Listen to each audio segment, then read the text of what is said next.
नमस्कार, मैं आकांक्षा तिवारी आप सबका स्वागत करती हूँ वायरल वर्सेस फैक्ट में।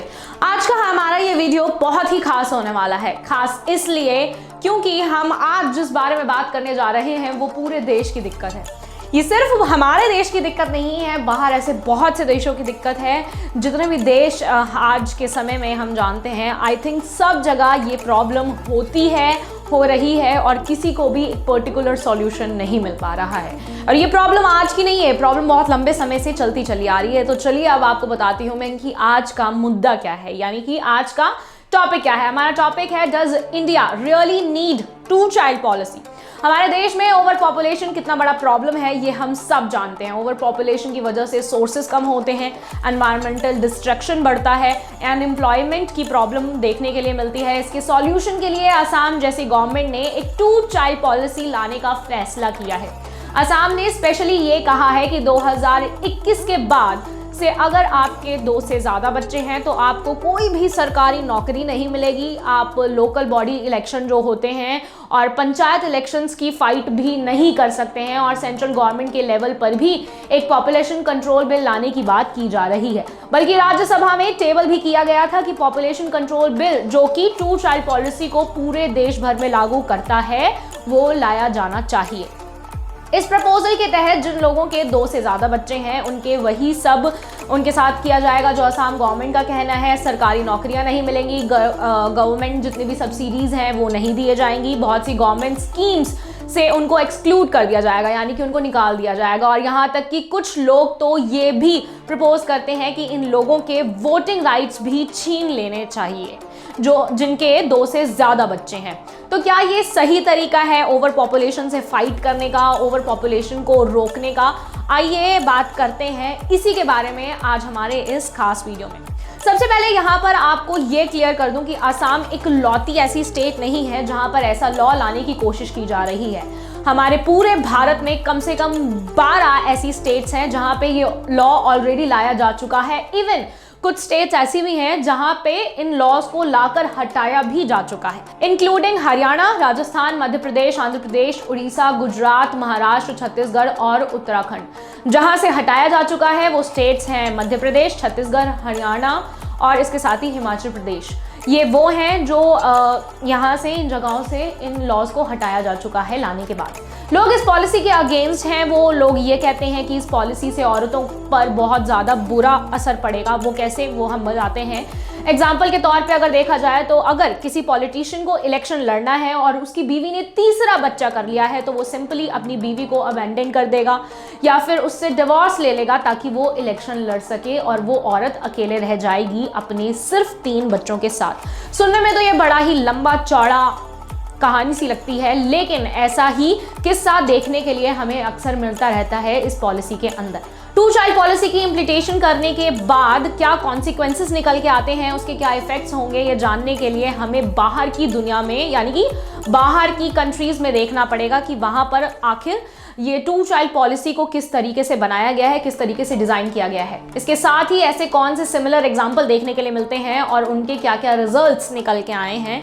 तो चलिए अब जल्दी से बात करते हैं बाहर की कंट्रीज के बारे में। इसका सबसे बेस्ट एग्जांपल रहेगा चीन। चाइना में 1 चाइल्ड पॉलिसी लाई गई थी। आपको बता दें कि बहुत से ऐसे देश हैं जो मानते हैं कि चाइना जैसी 1 चाइल्ड पॉलिसी हमें भी अपने देश में लानी चाहिए, क्योंकि देखो भाई चाइना कितना आगे निकल गया है और हम कितना पीछे रह गए हैं हमारी पॉपुलेशन की वजह से। लेकिन बहुत से लोगों को ये नहीं पता है, लोग ये नहीं जानते हैं कि चाइना की जो 1 चाइल्ड पॉलिसी थी ये एक बहुत बड़ा फेलियर रहा है। 1979 में चीन ने अपनी 1 चाइल्ड पॉलिसी को इंट्रोड्यूस किया पॉपुलेशन को कंट्रोल करने के लिए, लेकिन 2005 आते आते इसके नेगेटिव कॉन्सिक्वेंसेस बहुत क्लियर हो गए।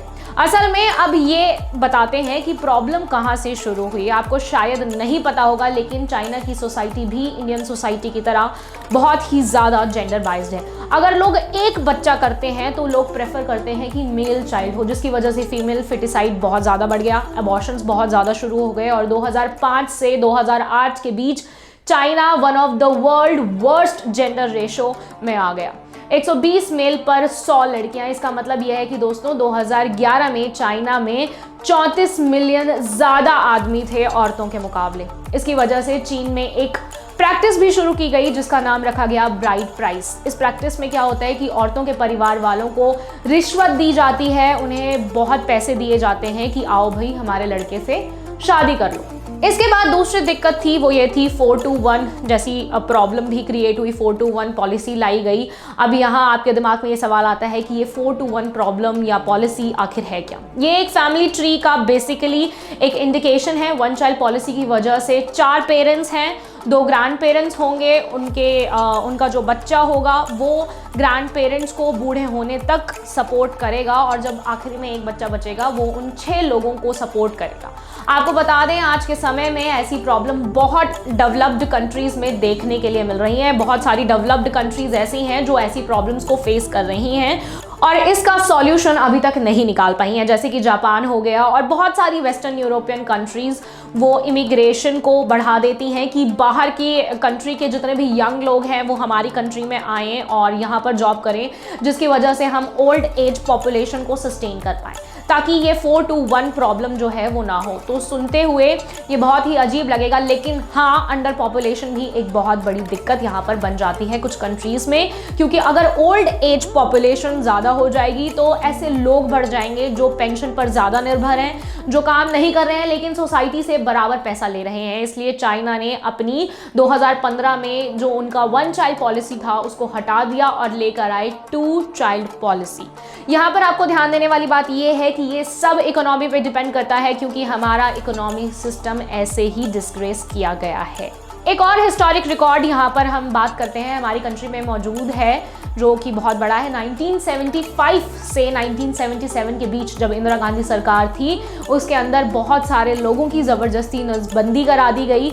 यहाँ पर जानने वाली बात यह है कि बहुत लोगों को मजबूर किया गया कि उन्हें ये करना है और ख़ास करके गरीब लोगों को टारगेट किया गया कि उन्हें स्टेरिलाइजेशन करवाना पड़ेगा।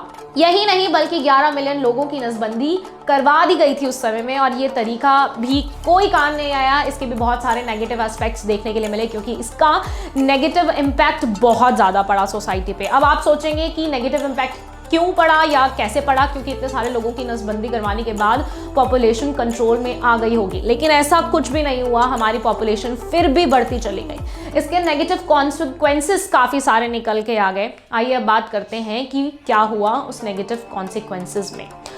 लोगों ने बोलना शुरू कर दिया कि आप होते कौन हैं औरतों को ये बोलने वाले कि उनको कितने बच्चे पैदा करने चाहिए कितने नहीं। और जो दूसरा रहा वो सबसे भयानक रहा, वो ये कि नसबंदी इतनी जल्दी करवाई गई कि लोगों को बहुत सारी बीमारियां हो गई। 2000 के आसपास लोगों की ऑन द स्पॉट डेथ भी हो गई।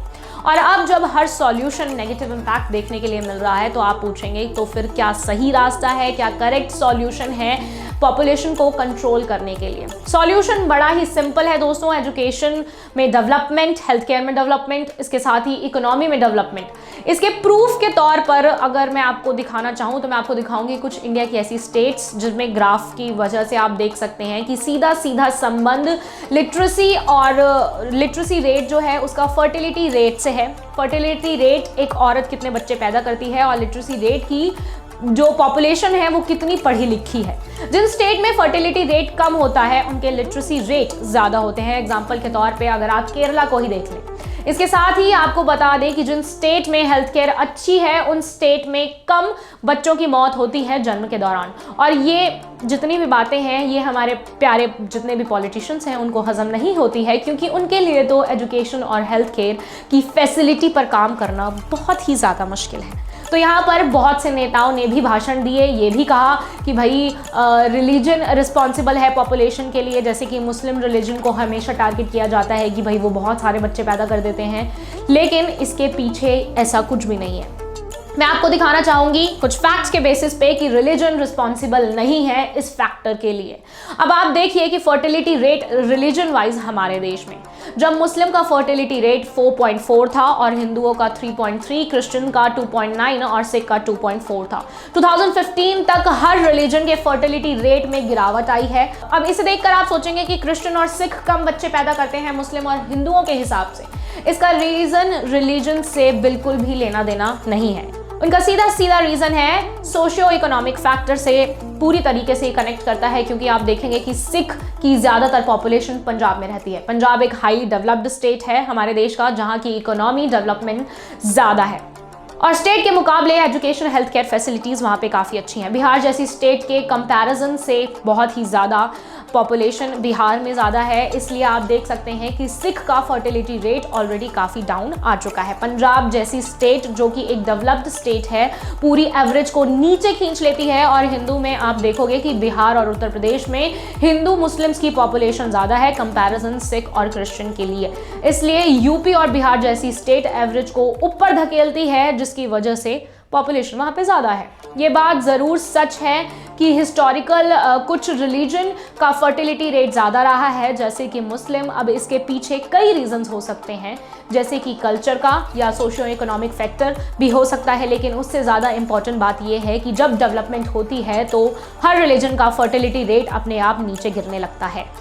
एक और चीज़ मैं यहाँ पे आपको दिखाना चाहूँगी कि हिंदू और मुस्लिम फर्टिलिटी रेट देख सकते हैं आप स्टेट वाइज। तो आप देखेंगे जो स्टेट्स ज़्यादा डेवलप्ड हैं उन सभी स्टेट्स का फर्टिलिटी रेट कम है, और जो स्टेट कम डेवलप्ड हैं उन दोनों में ही हिंदू और मुस्लिम का फर्टिलिटी रेट ज़्यादा है। यानी कि यहाँ पर हर रिलीजन अपने आप पॉपुलेशन कंट्रोल कर लेता है जब इकोनॉमिक डेवलपमेंट होती है और हेल्थ केयर फैसिलिटीज इंप्रूव होती है। जो 2.1 का फर्टिलिटी रेट होता है उसे रिप्लेसमेंट फर्टिलिटी रेट कहते हैं। अगर हम इस फर्टिलिटी रेट तक पहुंच जाएं तो पॉपुलेशन स्टेबल हो सकती है। अगर 2.1 से नीचे गिरने लगे तो पॉपुलेशन भी नीचे गिरने लगेगी। तो एक और फैक्ट जिसे जानकर आपको हैरानी होगी वो ये है कि इंडिया का फर्टिलिटी रेट इन जनरल पूरे देश का बहुत तेजी से नीचे गिर रहा है। पिछले बीते सालों में 2013 में हर स्टेट इस रिप्लेसमेंट फर्टिलिटी तक पहुंच चुकी थी, बल्कि 2019 में बहुत सारे एक्सपर्ट्स का मानना है कि इंडिया पूरी कंट्री में ऑलमोस्ट फर्टिलिटी रेट के करीब तक पहुंच गई थी।